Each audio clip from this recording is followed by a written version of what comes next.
The desert does not forget. It buries, it hides, but it never truly erases. Beneath the golden heat of Qumran's cliffs, the air itself carries the weight of ages, a silence older than kingdoms, older than scripture. And one day, that silence was broken by a sound so small that no one could have imagined it would echo across millennia. The sharp crack of a stone striking clay. It was 1947, months before the creation of modern Israel. A Bedouin shepherd searching for a lost goat tossed a pebble into a cave, expecting only the hollow echo of emptiness. Instead, he heard something different, a brittle pop, the sound of pottery breaking. Curious, he crawled inside, his lantern flickering against the limestone walls, and what he found would rewrite history. Inside the darkness lay jars filled with scrolls, rolled, cracked, and covered in dust. Their leather was ancient, their ink faded. But when the first scholars unrolled them under the harsh light of the 20th century, the past seemed to breathe again. These would become known as the Dead Sea Scrolls. But among them, tucked deeper than all the rest, lay fragments of something stranger, something older.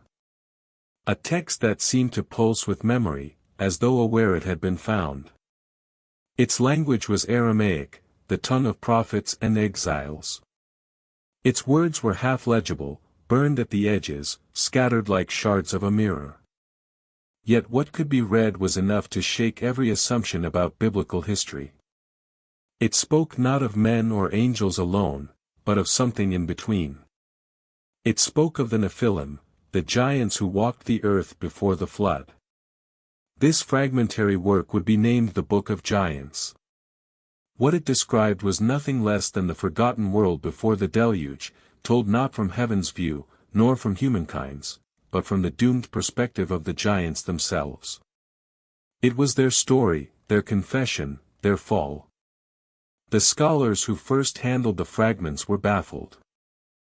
The letters matched the script of Enochic texts, yet the tone was different, tragic, almost mournful.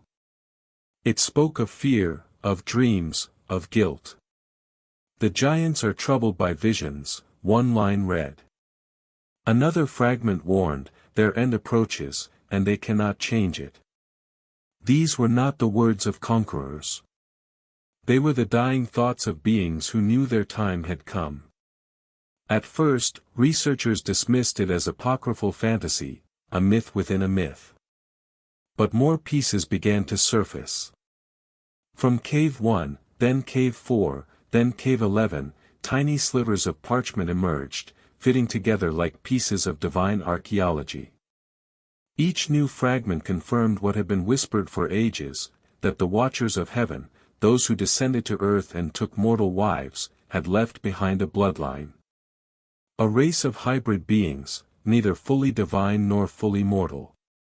And those offspring, the giants, had filled the world with violence and hunger. The Book of Giants named them Ohia, Haya, Mawe. Names long forgotten, yet echoing with terrible power. It spoke of their strength, their intelligence, and their pride. It spoke of their endless appetite, how they devoured everything the earth could offer until even the oceans grew restless beneath them. It told of how they turned upon one another, their wars shaking mountains and swallowing rivers. And yet, within the chaos, there was sorrow. The text paints them not as villains, but as lost sons, creations born of love that was never meant to exist.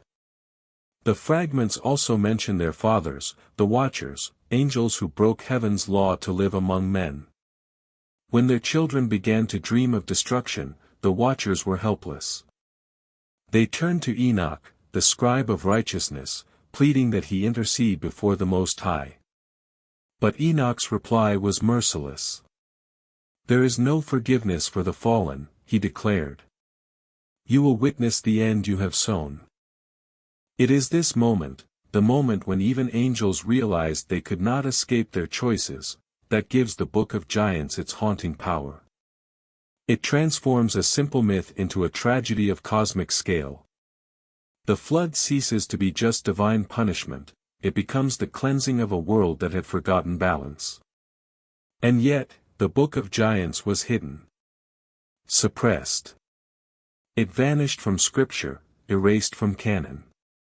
Only fragments survived, carried by chance across deserts and centuries. Why?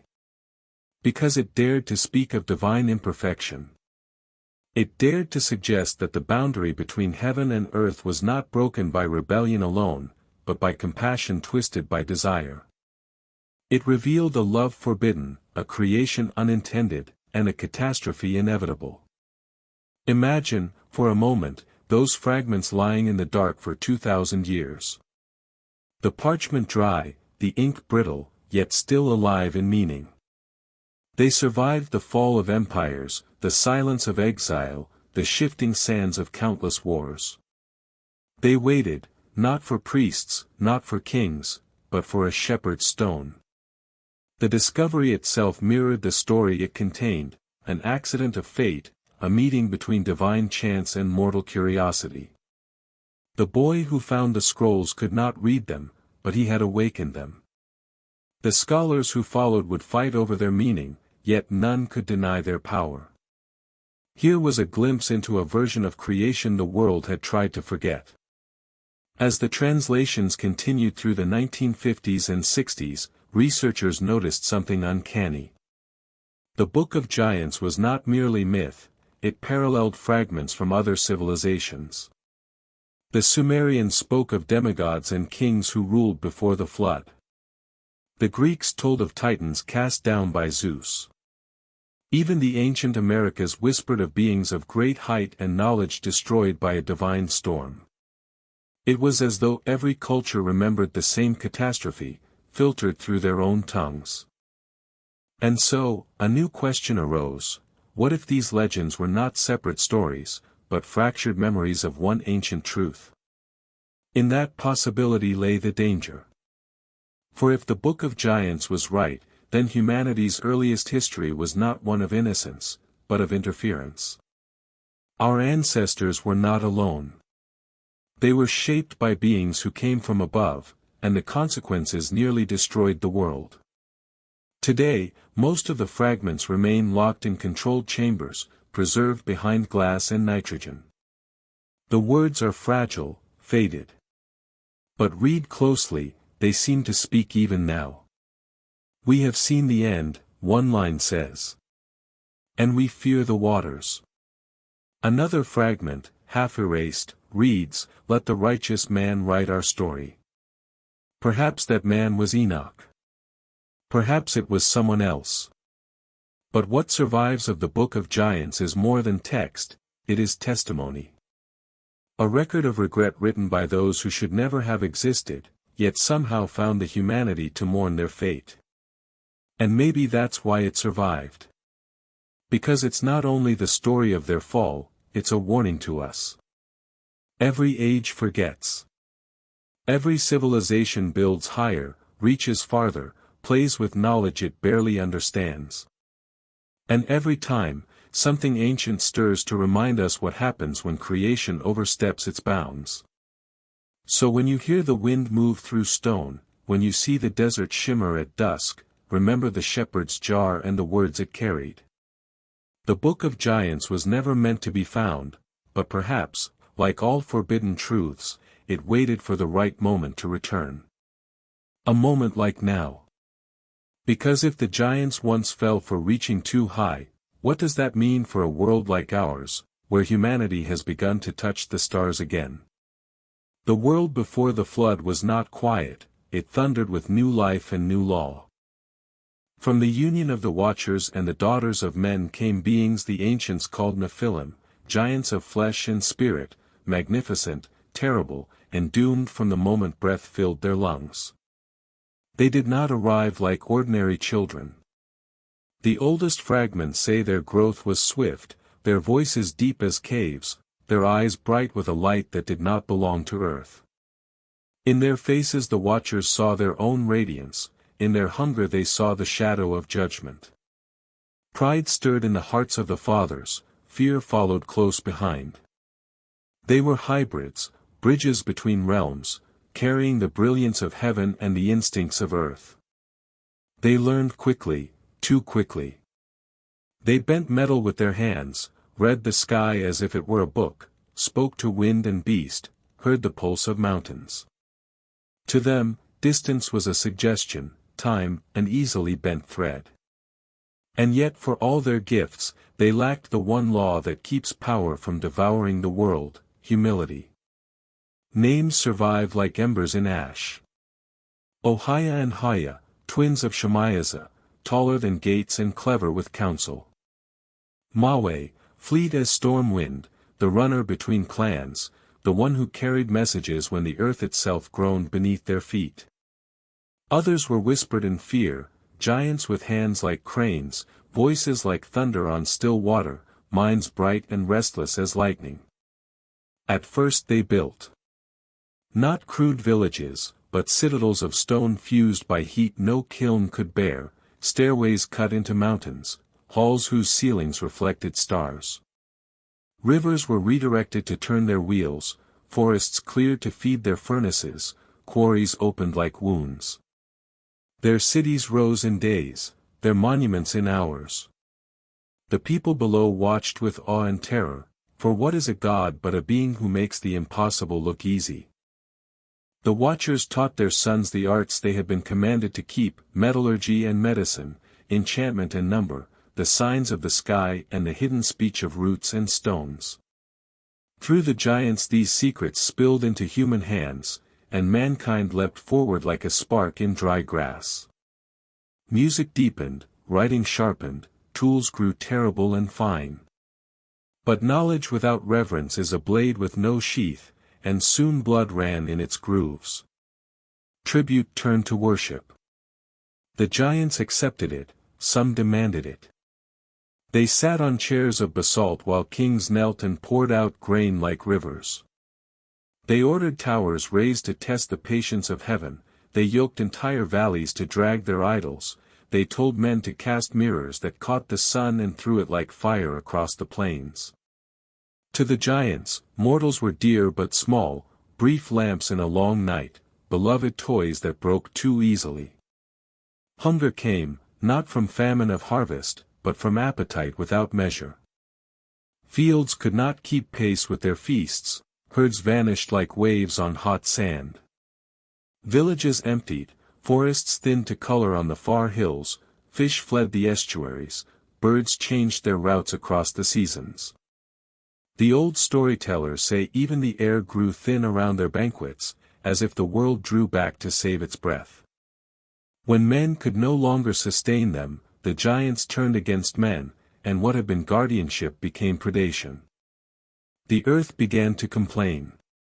Cracks ran like black veins across the ground, spring soured, rains came wrong. Hunters found bones gnawed and stacked like quiet curses along river bends. Mothers gathered their children before dusk and whispered door prayers older than language. Temples burned incense not for blessing but for safety. And still the giants laughed, for what force on earth could refuse them? Not all were cruel. Some loved their mothers and brought them gifts of water from snow peaks and shells from locked seas. Some watched the stars and wrote moving hymns to the beauty of circles within circles. Some learned the art of healing and mended the wounds their brothers made. But the weight of the many crushed the wisdom of the few, and excess drowned tenderness like floodwater over fire.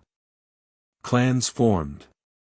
Ohia gathered builders and men of counsel, Haya gathered warriors and keepers of beasts, Mawe ran between them, binding fragile treaties with the speed of a hawk and the charm of a prince.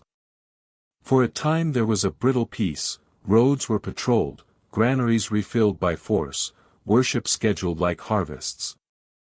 Yet beneath the order the same appetite gnawed, and appetite is the oldest king. Human rulers learned to survive by proximity, to stand in the shade of giants and borrow their thunder. They inscribed the names of their towering patrons on boundary stones, they minted coins with profiles no human skull could match. Priests adjusted liturgies to include offerings for the tall ones. Scribes wrote new calendars around the feasts of watchers and suns. In that generation, the world forgot its proper size. The watchers watched, and fear that had been an ember became a coal. They saw the shimmering line between heaven and earth fray with every lesson taught, with every altar raised to hybrid pride. In valleys where the giants marched, the night gleamed faintly as if the stars had fallen lower to listen. In dreams, the fathers heard the old commands again: do not cross the boundary, do not blur the law. Even angels can remember too late. Enoch's name began to pass like wind along mountain paths. The righteous scribe, the one who walked with God, the one who had seen beyond the seventh gate. Some giants whispered his name with contempt, others with awe, a few with a longing like homesickness. For if any could interpret how a thing so strong could still be wrong, it would be the quiet man who argued with storms and wrote them into peace. But before Enoch, the dreams came. Giants woke sweating though their flesh did not fear the cold. They spoke of mountains burning from within, of stone tablets shattering into rain, of trees uprooted and floating past the roofs of their own palaces, of stars unhooked from their places and dragged down by chains of water. Brothers refused sleep and built fires higher than their heads. Warriors leaned on spears too heavy for 10 men and watched the sky as if it were a stranger at their door. Ohia called the council. Giants came from coasts where the sea beat stone into shining sand, from canyon cities red as rust, from islands raised on columns, from plains so flat that storms rehearsed on them before marching to the hills. They stood in a circle under a sky too clear to be trusted and told their dreams. When they finished, even the boastful were quiet. It was Maweh who broke the silence. If we cannot read the sky, he said, let us find the man who can. He offered to seek Enoch, not as a supplicant, he insisted, but as a messenger between houses too proud to knock. Some protested, some laughed, some begged him not to go at all. But the runner had already decided. He alone still loved the wind more than the throne. The fathers argued among themselves in higher places. Some of the watchers urged prayer and fasting though they no longer remembered how to be hungry. Some proposed building towers above the height of any water heaven could send. A few told the truth to each other. We did this, they said, and there is no gift large enough to buy back a boundary once it is broken. While they debated, the people hid. There were villages where the sound of a footfall could empty a street, where bread was baked in silence and broken in darkness, where children were taught to love the sky but not to stare at it. There were also cities that thrived, rich with stolen brightness, markets glittered with mirrors and blades, with pigments ground from insects and stones, with tools that cut through night like flame through silk. From those cities caravans went out singing, and returned with songs quieter than they had planned. Strange animals appeared along borders, pale cats with eyes like green coins, birds with 4 notes in their cries, each falling perfectly between the others, fish that glowed without heat. Scholars argued whether creation itself was changing in the wake of hybrid rule, or simply revealing possibilities no one had dared to notice. In monasteries where candles ate their own smoke, men wrote diagrams of wheels within wheels and decided to rename them thrones, because to draw a thing is to invite it closer. The elders reported tremors under the citadels, not earthquakes, exactly, but groans as if something immense shifted in sleep. Wells at the edges of the giant roads tasted faintly of metal. A red haze sometimes lay on the mornings after great banquets. Shepherds found their flocks calm under new moons and wild under old ones. Nothing killed easily anymore, everything died too much. The more the giants tightened their order, the thinner it became. Grain measured by the thumb mark of a giant could not match the hunger of a giant's house. Iron hammered by a hand the size of a door warped when cooled for a human grip. Laws spoken by voices like waterfalls drown the very justice they proclaimed. Every empire has a scale beyond which it becomes a child again, the hybrid kingdoms passed it without noticing. One evening the twins stood at the edge of a terrace that had once been a hilltop. The air was clear, the wind brought even distant fires close to the nose. Haya pointed to the river below, narrowed by their engineers into a manageable gleam. "We own it," he said. Ohaya shook his head. "We borrow it," he said, and would not explain further. A servant child, bringing wine, slipped, and for the first time in many years a giant reached to steady something small before it shattered. The child did not fall. He remembered this for the rest of his life and became a teacher of carefulness. Such moments could have saved the world in another story. But this one had already chosen its next chapter. The dreams multiplied, the stars seemed to hesitate at the rim of night, and the line between compassion and corruption blurred until even angels could not tell which was which without closing their eyes and opening them again. Mawe left before dawn, feet silent on stone, cloak bound against the morning's teeth. He carried no banner, only the memory of roads. Behind him the citadels glowed like coals, ahead of him the hills lay low, like folded hands. He would look for Enoch, for an answer that might yet bend the future by a hair's width, sometimes that is enough to miss a cliff. On that same morning, far away, a woman woke with a dream like water in her lungs. She lit a small lamp and told no one. A smith's fire went out without help and refused 3 flints before surrendering. The smith stamped his foot and apologized out loud to the unseen. A flock of birds crossed the sky in a letter none could read. The world keeps its own minutes when kings forget to.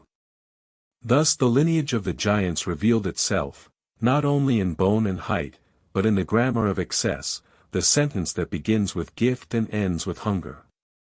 They were not merely tall men, they were the arithmetic of overreach, the living sum of wonder without worship, and the earth, long patient, began to count backward towards zero. Before the flood there is always a breath, the held moment when even the guilty hope. This is that breath. And in it, the giants learn to fear sleep. Next comes the language of dreams, and the messengers who run between doom and mercy, and the scribe whose ink does not fade when rain begins.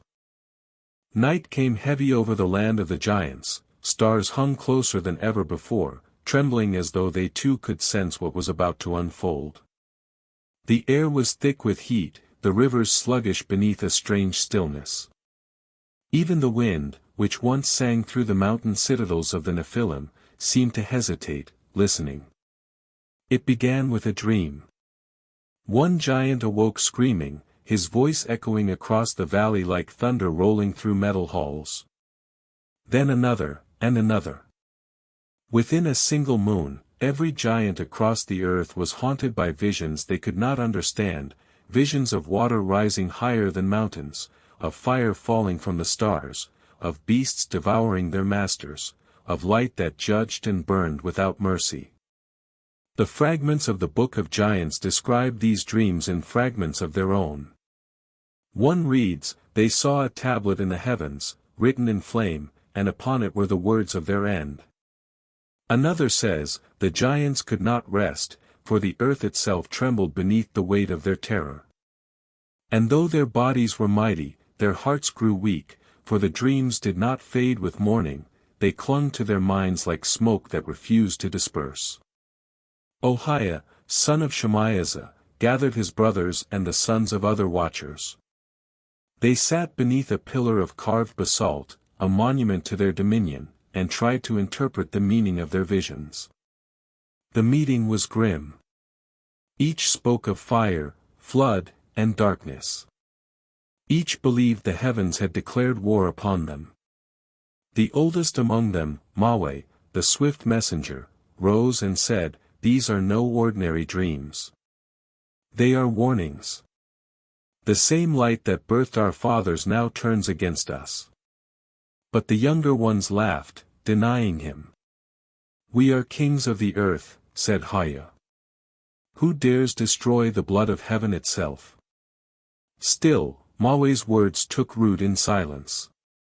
For though pride clouded their speech, dread remained in their eyes. That night, even those who mocked him could not sleep. And when sleep came, the dreams returned, clearer, crueler, closer. They dreamed of mountains splitting apart, of rivers reversing their course, of the stars being shaken loose from the sky. They saw angels descending in robes of fire, carrying chains of light. They saw themselves crying out for mercy and receiving none. For the first time in their lives, the giants knew fear. The Watchers, those fallen fathers who had once walked in glory, heard the cries of their sons and felt their own shame renewed. They, too, dreamed. And in their dreams they saw the faces of their children drowning, burning, and fading into dust. Unable to bear it, the Watchers sent word to Enoch, the scribe of righteousness. Enoch, who had spoken once with the throne itself, Enoch, who had been taken up into the higher realms and returned, Enoch, who still carried the scent of heaven on his voice. Mawe was chosen to deliver the message. He traveled far, crossing plains of broken stone, moving faster than any mortal could see. The earth bent beneath his steps, and winds trailed behind him like banners. He found Enoch among the mountains where men no longer dared to climb. The ancient text says that Mawe knelt before the prophet and wept, not like a giant, but like a child. "Our dreams are death," he said. "Our fathers are silent. Tell us, scribe of heaven, if there is forgiveness for those who were born in error." Enoch looked upon him, and though his heart ached, his answer was truth. "The sins of the Watchers cannot be undone. You are the shadow of their defiance. And yet, even shadows may serve the light in warning others not to follow." Mawe returned with that message carved in grief. When he stood again before his brothers, he spoke softly, "Enoch has answered. There will be no pardon. The storm has already begun." The council fell into silence. Pride, rage, disbelief, all dissolved into despair. Some cursed heaven and vowed to fight. Others wept. But Ohia and Haya, the twin kings, closed their eyes and said nothing. For in their hearts, they already knew the truth. The dreams were not threats, they were memories of a future already written. That night, the sky turned red. Lightning without thunder laced the horizon. The air stung with the scent of salt and smoke. The giants stood upon their walls and watched the sea glow faintly in the distance. The world had begun to shift. The following nights were worse. The dreams became voices. They heard the mountains whispering their names, the rivers calling them to judgment.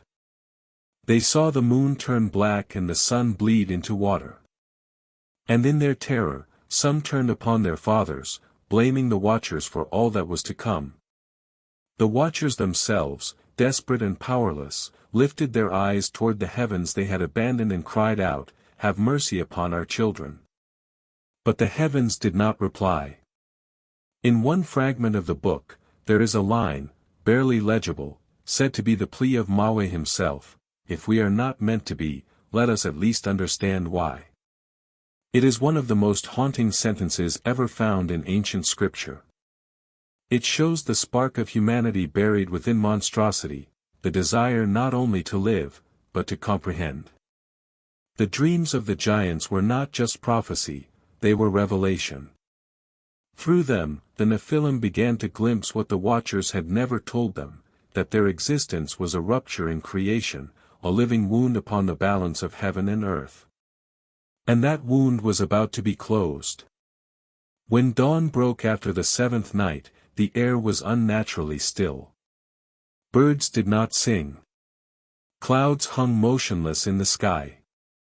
Across the valleys, men whispered prayers to whatever gods they still believed would listen. And on the mountaintops, the giants gathered in silence, staring toward a horizon that already glowed faintly with the color of the coming flood. The Book of Giants ends the account of their dreams with a single line, "And the earth groaned." It groaned because it knew what they did not yet accept, that the end of their kind had already begun. The world trembled beneath the weight of prophecy, and still the giants sought meaning.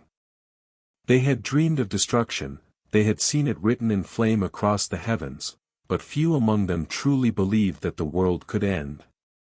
Pride dies slower than flesh. And so, even as the sky darkened, some of the Nephilim turned their gaze eastward, toward the ancient plains of Sumer, where another legend was beginning to take shape. Among the fragments of the Book of Giants, a name appears again and again, one that should not exist within biblical memory. Gilgamesh. The mighty king of Uruk. The hero of the oldest epic ever written. The text describes him not merely as a man, but as one of the giants, a Nephilim who walked the line between divine and mortal blood. It is written, Gilgamesh, the Great One, was among them. A simple phrase, but one that unites myth and scripture in a way scholars still struggle to explain. How could a Mesopotamian king, immortalized on clay tablets 2,000 years before Christ, appear in a Hebrew text hidden for millennia in the desert? Unless, of course, they were all remembering the same truth, told in different tongues, through different fears. The Epic of Gilgamesh tells of a hero who defied the gods, who sought immortality, who watched the world drown in a great flood. It tells of a wild companion, Enkidu, made by the gods to balance his power. It tells of hubris, friendship, loss, and the endless human hunger for meaning. But in the Book of Giants, Gilgamesh is something more, something older, larger, and darker. He is not just a man searching for the secret of life, he is a remnant of a race destined to die. When the fragments were compared line by line, patterns emerged. The giants' dreams of destruction mirrored Gilgamesh's visions before the flood. The lament of the watchers echoed the sorrow of the gods who regretted their creation. The flood that cleansed the earth in Genesis, the deluge in the Epic of Gilgamesh, the stories of Nuah, Ziusudra, Utnapishtim, all carried the same shadow. A cosmic reset. A divine undoing. Perhaps Gilgamesh was not only a mythic hero but a survivor of the Nephilim age, a king who lived at the edge of two worlds. Some scholars believe that his quest for immortality was not metaphorical at all, but a desperate attempt to reclaim the forbidden knowledge of his forefathers, the Watchers.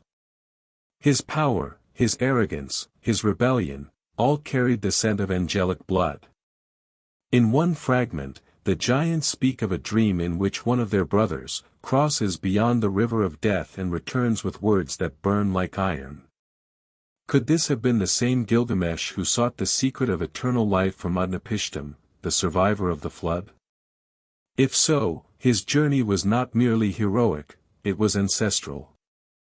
The last echo of the Watcher's sin, trying once more to pierce heaven's veil. The ancient world did not separate myth from memory. To them, stories were history told through sacred imagery. Every tale of demigods, titans, heroes, and fallen angels may have been a different way of describing the same age, the time when heaven and earth were no longer strangers.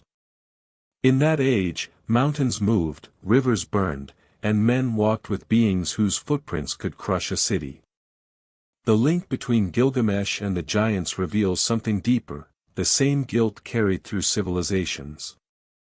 Every culture remembers a time when gods walked among men, when knowledge overflowed, when pride drew fire from the sky. And every culture ends that tale with a flood. The waters are not merely judgment, they are mercy. A chance for creation to begin again, free of its impossible children. If the Book of Giants is the voice of the condemned, then the Epic of Gilgamesh is the voice of the survivor. One text speaks from before the flood, the other from after. One tells of beings too powerful to be allowed to live, the other tells of one who lived long enough to realize that power without purpose is a curse. Together they complete a single narrative: the rebellion, the ruin, the regret. Imagine it, Gilgamesh, the last giant, standing upon the walls of Uruk as thunder rolled in the distance. He has seen the dreams. He has heard the whispers. He feels the trembling of the earth beneath his feet and knows what it means. He has the strength to fight the heavens, but for the first time, he understands that strength will not save him. All his conquests, all his wisdom, all his blood, none of it will stop the flood that is coming. In that moment, he becomes something no giant had been before: human. The fragments fall silent after his name.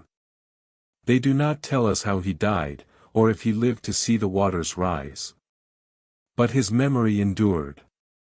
His story survived the storm. It was carved into stone, passed down through ages, reshaped and retold until his divinity became legend and his lineage became metaphor. Yet beneath the poetry, the truth remains, a truth whispered in both scripture and myth: the giants of old were real, and their fall was not merely a tale, but a warning. The story of Gilgamesh is the story of every civilization that reaches too high. It begins with glory and ends in loss. It begins with knowledge and ends in humility. And like the giants, every age that forgets its limits eventually dreams the same dream: of water, of silence, of the world resetting itself once more. The Book of Giants and the Epic of Gilgamesh are not rivals, they are mirrors. Each reflects what the other cannot bear to see. One shows the guilt of heaven, the other the grief of earth. And between them stands the figure of Gilgamesh, half god, half man, fully haunted. He is the bridge between myth and memory, the last voice of the Nephilim age, still echoing through clay and scripture, still asking the question the giants could not answer. If creation itself can fall from grace, then what hope is left for those who were born from its mistake? The age of the giants was ending, but they did not die quietly. The earth had grown tired of bearing them. Their footsteps cracked mountains, their breath scorched forests, and their endless hunger devoured even the memory of peace. The Book of Giants says that when their dreams turned to terror, they began to devour one another, not only in flesh, but in purpose. Brotherhood turned to rivalry, and rivalry became a storm that no mortal could survive. It began with famine. The soil, once rich, turned to dust beneath their weight. Herds fled from their shadow. Rivers shrank and ran black with ash. The giants, unable to find sustenance in the world they had conquered, turned inward. Their appetites found a new target: themselves. One ancient line reads, "They consumed all that the earth could offer, and when nothing remained, they turned to each other, and the earth cried out in pain." That single sentence captures the horror of the end: the children of the Watchers, born of heaven's brilliance and earth's beauty, tearing apart what remained of creation.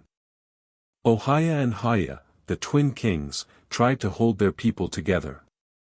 From their citadel in the valley of Aradu, they sent messengers to the scattered clans, calling for unity.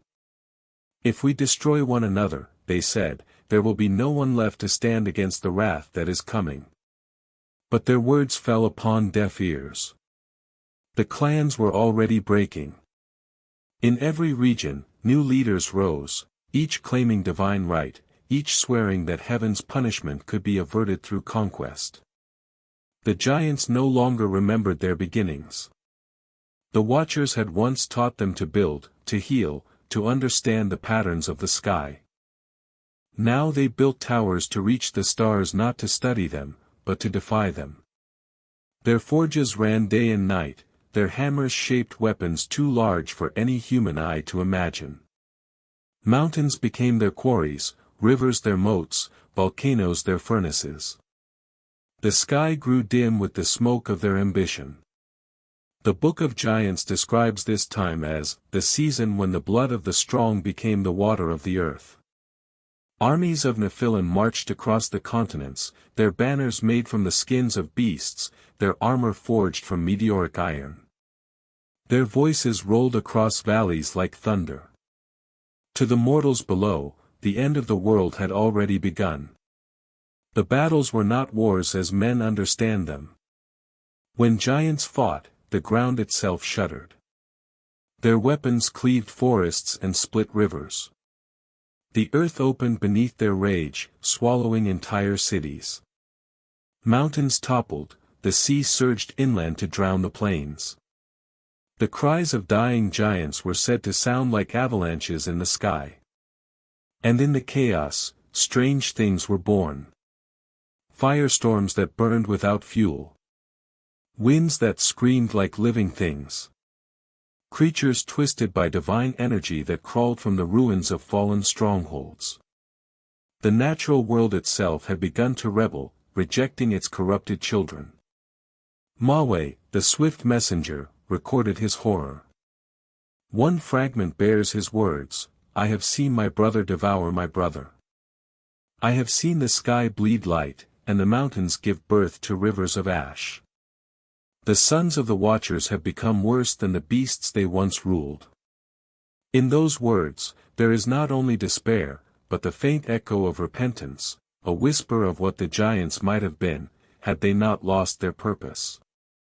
The Watchers, bound in their prisons of darkness, could do nothing but watch. They saw their children tear apart the world they had made, and they wept. They had traded eternity for desire, and now that desire had become their curse. From their chains, they called out to heaven, but no answer came. The silence of the divine was more terrible than any judgment. Then came the council of the four, Michael, Raphael, Gabriel, and Uriel.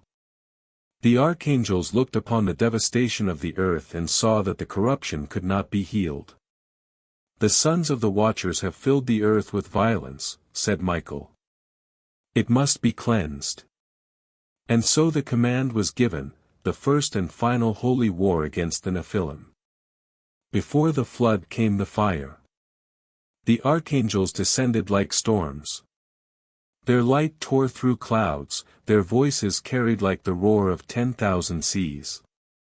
The giants, seeing them, trembled. But pride dies last. Ohiah raised his war spear and shouted, "If heaven will not forgive us, then let heaven fear us." His armies rallied, their roars split the sky. What followed was not battle, it was apocalypse. The giants fought with weapons of impossible power. Their fathers had taught them to harness lightning, to shape flame, to command stone itself. They hurled mountains like javelins, tore rivers from their beds to drown their enemies, and shattered the clouds with their cries. Yet against the armies of heaven, their strength was nothing. The archangels wielded light itself as a weapon. Where their blades struck, matter burned to nothing. Raphael's voice was said to calm the oceans, but now it silenced giants. Gabriel, who once carried messages of peace, now carried the decree of annihilation. Uriel's fire fell from the sky like stars torn from their places. And Michael, the protector of mankind, stood at the center of the storm, radiant and merciless. It is said the war lasted 40 days, though some texts claim it raged for a century. Time lost meaning amid the fury. Giants fell by the thousands. The rivers ran red, and their blood mingled with the molten rock of the mountains they had once claimed. The mortals who survived hid in caves, their eyes filled with the light of a sky aflame. In the final days of the war, Ohiah and Hiah gathered their remaining kin and looked upon the heavens one last time. "Our fathers are gone," said Hiah. "The earth rejects us. Only the sea remains." And so they fled toward the coast, seeking to escape the wrath descending from above. But even the sea betrayed them. The Book of Giants says the waters rose up as if commanded. The deep opened its mouth, one line reads, and the waves swallowed the mighty. There was no distinction between guilty and innocent, between king and slave. The waters were the hand of judgment made manifest. The giants who once stood taller than trees were carried away like dust in a storm. And yet, some resisted to the very end. Yahweh fought beside men who still worshipped him, defending a temple that no longer had a god. He is said to have looked up at the sky, shouting, "If we are your errors, then let us die as proof that heaven, too, can bleed." But the light that answered him was not pity, it was fire. The archangel's task was complete. The watchers were bound in darkness, their children destroyed, their cities erased from the surface of the world. But even angels do not leave without sorrow. For they, too, were witnesses to the beauty that once was, the songs of the first dawn, the laughter of beings who had touched both heaven and earth. And they knew that what they destroyed had once been made with love. The world grew still. Smoke covered the sun. For 40 days, the land was silent. Then came the first drop of rain. It fell upon the ruins of the giant citadels, upon the corpses of kings and angels alike. The flood had begun. The war among giants was over, but its echo would never fade.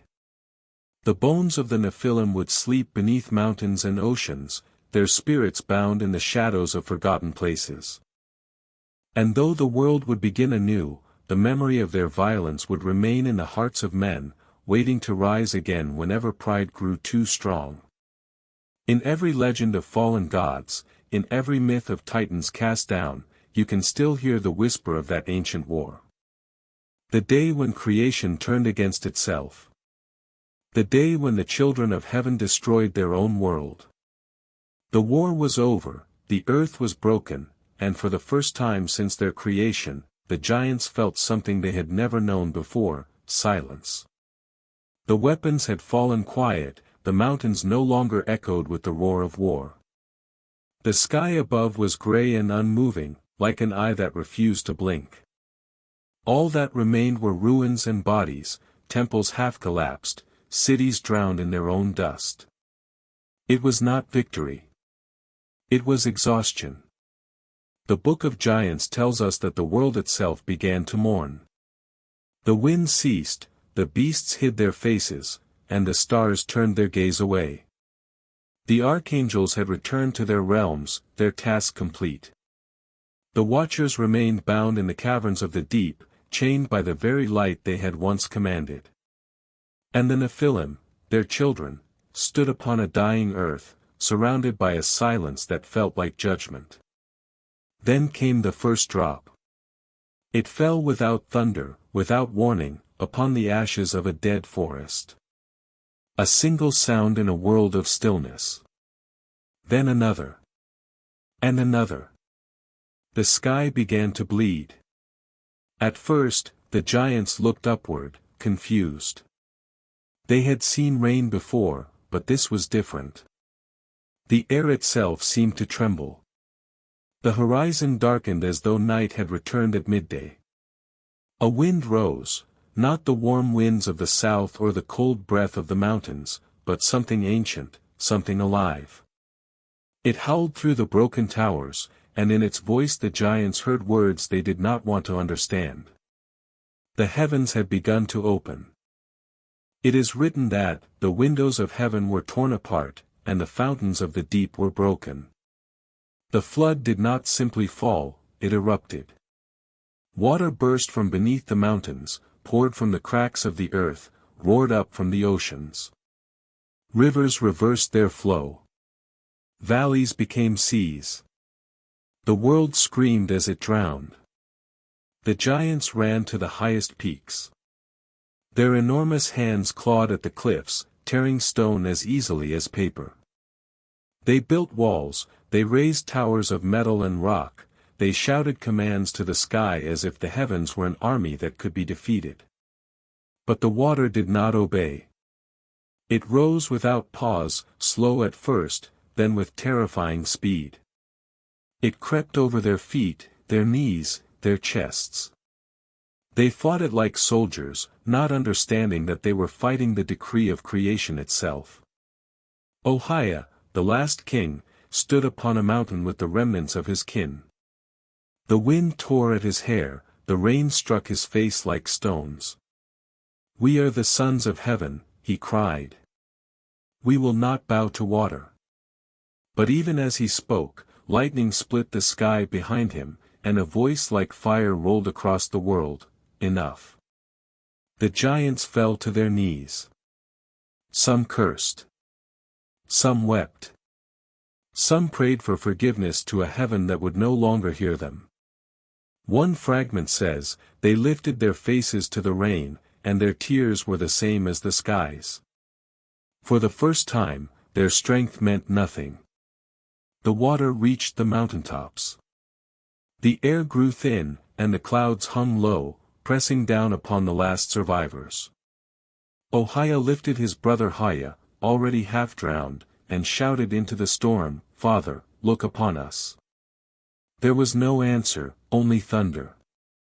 The waters rose higher still, and the twin kings were gone. Maweh, the messenger, recorded his final vision before the sea took him. "I saw the waters of the deep meet the tears of heaven, and between them no living thing could stand." His words are the last of the giants, found scratched onto a fragment of stone no larger than a man's hand, preserved by the salt of ages. The flood was not simply rain. It was the reordering of creation. Every river, every spring, every ocean conspired together to erase the corruption that had spread through the veins of the world. The angels had fought the bodies of the Nephilim, but now, the world itself fought their memory. The Book of Enoch describes the flood as a cleansing. The Book of Giants does not. It calls it, the Great Forgetting. One line, nearly lost to time, reads, "We are unmade. Our names are taken. The sea will not remember us." To them, it was not judgment, it was extinction. A divine genocide carried out in water. The watchers, still bound in their prisons of darkness, felt the cries of their children echo through their chains. Some screamed, some fell silent. The earth above them was shaking, collapsing into itself. One by one, their voices faded until there was only the sound of rushing water and the dull hum of despair. The archangel Uriel sealed their prisons beneath stone and sea, that they might never again look upon the world they had ruined. Meanwhile, far away, one man and his family floated above the chaos. Noah, warned by Enoch's visions, had built the ark in obedience to heaven. From the Book of Enoch we know that he was chosen for his purity, for his bloodline had not been touched by the Watcher's corruption. His ark drifted over the endless waters like a coffin carrying the last hope of mankind. Imagine what he must have seen. The drowned towers, the shattered peaks, the bodies of the giants drifting beneath the waves like shadows the size of cities. The sea was a graveyard, vast and silent. The rain fell for 40 days, then 40 more, until there was no sound left but the rhythm of water against wood. And yet, not everything was gone. There are whispers in the fragments of the Book of Giants, lines that suggest some of the Nephilim survived.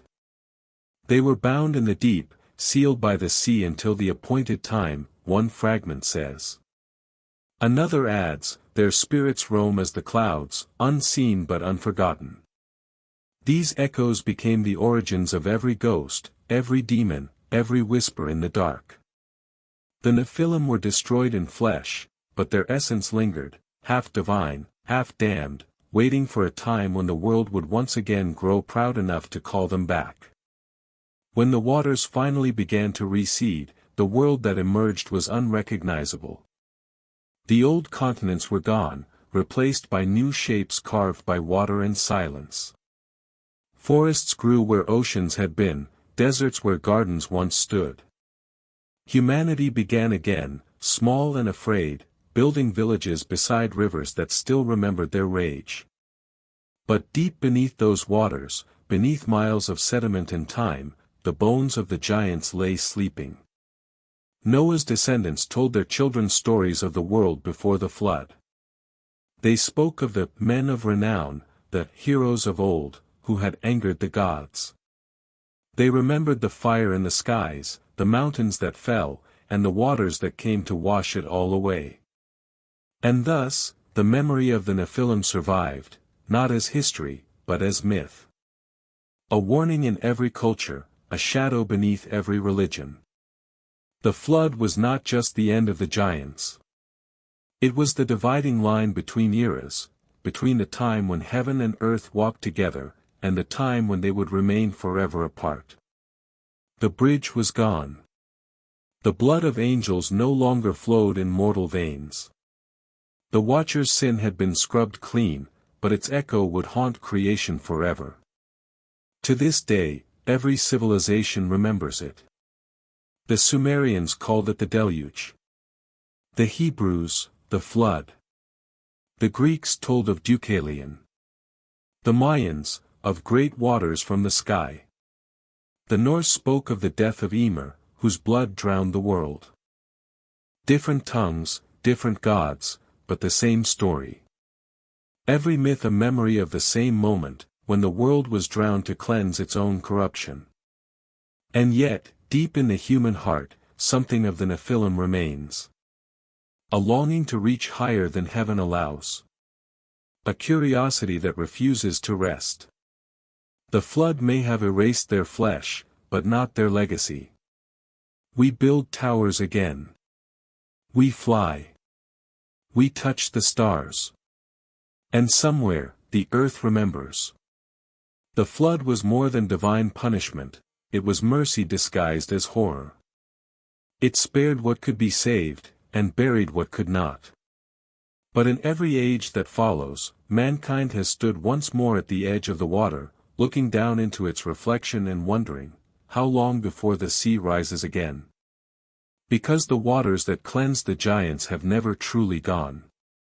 They wait beneath us, patient and ancient. And when the balance breaks once more, when the pride of creation grows too loud to ignore, those same waters will rise again. And in their depths, the giants will remember the world that forgot them. When the waters finally began to fall, the world that emerged was unrecognizable. The horizon had changed shape, the rivers had forgotten their paths, and the mountains that once reached to the heavens were reduced to islands in a gray, endless sea. For 150 days, the waters covered everything that had breath. Then the wind came, the same breath that once gave life, and the sea began to retreat. The rain stopped, but the silence remained. The air was heavy with the scent of salt and death. Great trees lay uprooted like the bones of titans, and the sun shone pale, its light dimmed by the smoke of creation's funeral pyre. Noah's ark drifted through the ruins of the old world, carrying with it the fragile hope of a new one. But the flood, though complete, was not perfect. The water had erased the flesh of the giants, but not their memory. The world that followed would carry their shadow forever. Some fragments from the Book of Giants suggest that not all of the Nephilim perished. One reads, and some were preserved in the deep, bound by the sea until the appointed time. Another whispers, their spirits wandered upon the earth, and they became the shades of men.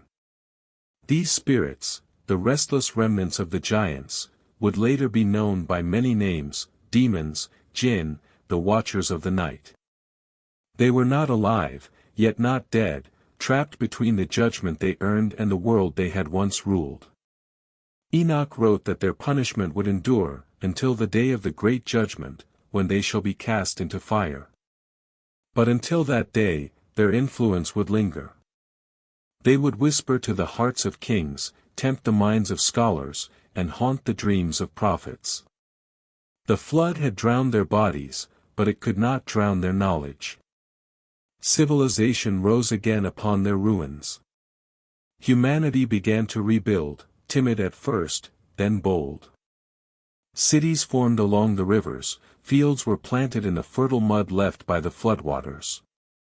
The air once filled with the cries of giants now echoed with the laughter of children. But the earth beneath those fields still held bones, bones so large they defied reason. Farmers found them buried deep in the soil, and they told stories of the gods that fell. They built their temples upon those graves, and the stones seemed to hum with ancient memory. The Sumerians called them the Anunnaki, the Egyptians, the Shemsuhor. In Canaan, they were the Rephaim, in Greece, the Titans, in the north, the Jotun, in the Americas, the Sky People. Across every land, the same story took shape under different names, mighty beings who once ruled the world, destroyed by a divine flood, and buried beneath the earth they defiled. Archaeologists today still uncover monuments too massive for primitive hands, blocks of stone weighing hundreds of tons, aligned with the stars. Baalbek, with its foundation stones heavier than modern cranes can lift, the walls of Sacsayhuaman, where each stone fits the next with impossible precision, the tunnels beneath Giza, whose origins no pharaoh claimed. These are not merely the works of men, they are echoes of the giants, faint fingerprints left on the face of history. The Book of Giants does not speak of these places directly, but its spirit lingers in them.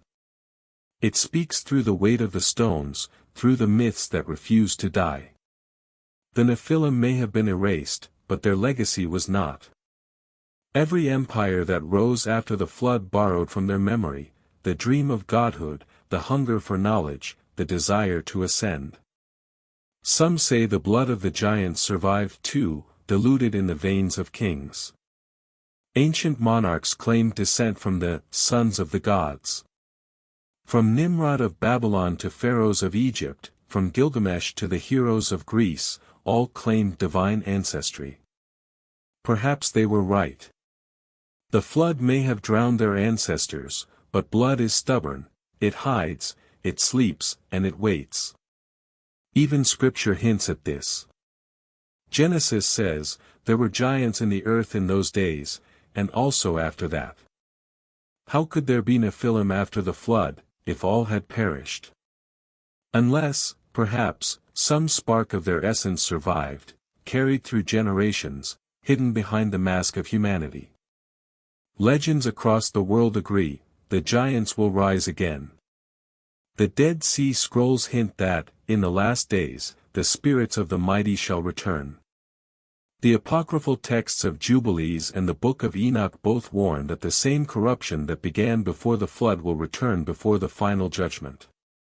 Not as towering beings of flesh and bone, but as spirits wearing new forms, perhaps technological, perhaps genetic, perhaps something stranger still. In every age, mankind repeats the same cycle. Knowledge grows faster than wisdom, pride outpaces faith. The forbidden always calls louder than the sacred. The Watchers gave their sons the secrets of heaven, and mankind continues to chase them. We split the atom, map the genome, seek to create life in our own image. We are, once again, reaching into heaven's domain. What survived the flood was not the giants' flesh, but their spirit, the restless desire to transcend nature, to become more than human. And every time humanity listens to that ancient whisper, we reopen the wound that once drowned the world. There are those who believe that the remnants of the Nephilim sleep still, imprisoned beneath mountains or frozen beneath the poles. Tales from the Book of Giants describe the deep places where the light of heaven does not reach. In the caves of Antarctica, in the depths of the Himalayas, in the catacombs of forgotten deserts, something ancient waits. The earth has a long memory, and it does not always sleep peacefully. In 1947, the same year the Dead Sea Scrolls were found, another legend began, of strange lights in the sky, of beings descending once again from the heavens. Some believe it coincidence. Others, destiny. Perhaps the old covenant is wearing thin. Perhaps the barrier between heaven and earth is not as sealed as we wish to believe. The world that survived the flood is not a world free of giants. It is a world haunted by them. Their shadows lie beneath our myths, their echoes hum beneath our progress. Every tower we build, every experiment that seeks to outdo nature, every dream of eternal life, these are the children of the same old ambition. And when the waters rise again, and they will, the earth will not be surprised. It remembers. It always remembers. For what survived the flood was not the sin of the watchers nor the bones of their sons. What survived was the echo of their desire, whispered still in the hearts of those who dare to reach too high. And perhaps, in the quiet of the deep, the last of the giants smiles, knowing that one day, mankind will awaken what the flood could not drown. The flood cleansed the world, but it did not erase curiosity. Humanity, reborn in the shadow of judgment, began again, smaller, humbler, yet carrying in its soul the memory of a time when heaven and earth had touched. The children of Noah spread across the land, rebuilding what had been lost. They tilled the soil where oceans once slept, carved homes into mountains that had survived the storm, and raised altars to the God who had spared them. But deep beneath the stillness of the new world, something stirred. The flood had buried the flesh of the giants, yet not their essence. The waters had silenced their voices, but not their echo. Their spirits, the restless shades of the Nephilim, wandered the earth, seeking form, seeking purpose. They whispered through dreams, through wind, through madness. They waited. Enoch had written, "The spirits of the giants shall afflict, oppress, destroy, and cause suffering upon the earth. They shall corrupt men and lead them astray." In those words lies the warning that the flood was not the end, but the pause. The blood of angels had been diluted, but not destroyed. And as time passed, the world began to feel their presence again. The first signs were small, too small to notice. A city built too quickly, its architects claiming divine inspiration. A king who declared himself more than human. A whisper among scholars of knowledge beyond their years, of stars mapped with impossible accuracy. The same forbidden curiosity that had brought the watchers to earth began to bloom again in mankind. Generations after Noah, the world rose once more in pride. Men gathered on the plains of Shinar and said, "Let us build a tower that reaches unto heaven." They called it Babel. And as their hands lifted stone upon stone, the heavens looked down and saw the same ambition that had once doomed the giants. The tower became a mirror of the old rebellion, a human attempt to breach the boundary that God had sealed with water. The Book of Jubilees hints that among the builders were descendants of the old blood. They were not giants in stature, but in spirit. Their minds were bright as fire, their words carried strange power. They remembered things they should not have known. These were the echoes of the Nephilim, living through mortal flesh. The tower fell. The languages divided. But the impulse remained. Humanity could not stop reaching. Every discovery, every invention, every step toward the stars was another echo of the forbidden desire that once drowned the world. And in that restless drive, something ancient began to awaken. Legends from across the earth tell of their return, not in the flesh, but in presence. The Mesopotamians spoke of the Apkallu, the 7 sages, part divine, part human, who returned after the flood to restore knowledge. The Hebrews spoke of the Rephaim, the mighty ones, lingering in the land long after they should have perished. The Greeks told of heroes born from the union of gods and mortals, Hercules, Perseus, Achilles, each echoing the same hybrid lineage. Even in the far reaches of the earth, in the jungles of the Americas and the mountains of Asia, myths speak of star people descending to teach mankind the lost arts of creation. Perhaps the watchers never left entirely. Perhaps their punishment was not exile, but imprisonment within the very fabric of human memory. For what is myth but a doorway? What is imagination but remembrance in disguise? As the centuries passed, the echoes grew faint, but they never disappeared.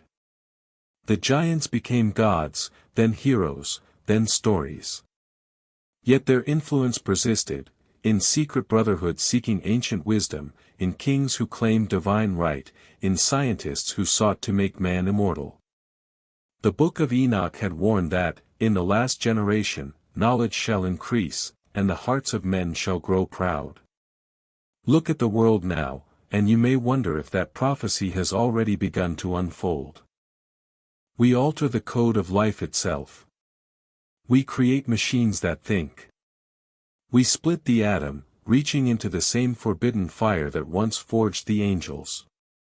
We look to the stars, not as worshippers, but as conquerors. The boundary between heaven and earth, once sealed by flood, is opening again, not by divine will, but by human hands. And once more, whispers rise from the deep. There are those who claim the old blood has returned. That in the hidden places of the world, ancient DNA has been found, giant bones buried in ice, skulls with double rows of teeth, genetic patterns that do not match any known species. That governments hide them, that institutions silence them, because the truth would shatter the illusion of human origin. But truth does not sleep forever. It waits. The apocryphal text the Book of Noah says, "In the last days, the mighty ones shall return, and the sons of men shall become as gods." Whether prophecy or warning, the meaning is clear, the age of separation is ending. The same fire that burned in the hearts of the watchers now burns in the hearts of mankind. Perhaps that is why the story of the giants still calls to us. It is not merely curiosity, it is recognition. We see in them our reflection. The same pride, the same longing, the same hunger to touch the divine. The flood ended their world, but not their lesson. Because the giants are not just creatures of the past, they are symbols of every age that forgets humility. And every time the boundary between creation and creator grows thin, their shadow returns. Enoch once wrote, "The judgment of the mighty is the reminder of mercy." The flood was both punishment and warning. It was a message written in water, that nothing born of arrogance can endure. But mankind, it seems, does not learn through water. It learns through fire. And the next cleansing, if it comes, will not be of rain. Already the earth trembles beneath new ambitions. Towers rise higher, machines learn faster, and silence grows rare. Somewhere, perhaps deep beneath the ruins of forgotten cities, the watchers stir. The same spirits that whispered to kings now whisper through circuits and screens. The Nephilim do not need bodies anymore. They have found a new form, in ideas, in progress, in pride. Perhaps this is what the ancients meant by their final prophecy, that the Nephilim would return, not as giants of flesh, but as the return of the same ancient desire, to become gods again.